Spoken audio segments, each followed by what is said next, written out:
Okay, representing images as vectors.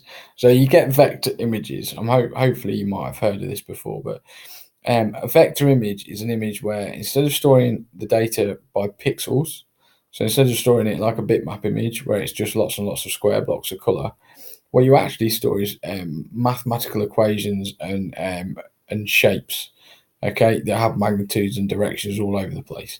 So you store all these geometric shapes, and they're all based on math. And the image is actually the sort of the recipe to build the image is what's stored, not the image itself.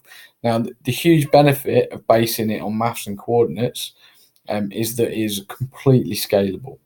Okay, so the represented images vectors means it's often used for things like billboards and things like that.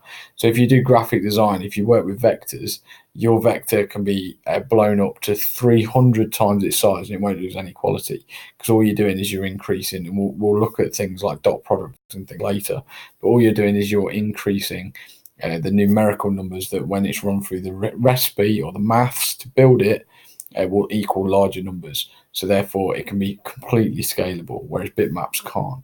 The disadvantage is because it's based on geometric shapes and coordinates, it's harder to represent real life than you can with a bitmap.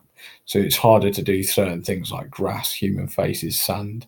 Um, it's harder to represent certain things that don't have very nice mathematical patterns to them. So it basically looks a bit cartoony. You can kind of say, have a look online at some. There's websites where you can upload a bitmap image, like a photo of somebody, and it will turn it into a vector for you. And if you put them side by side, you can see the difference.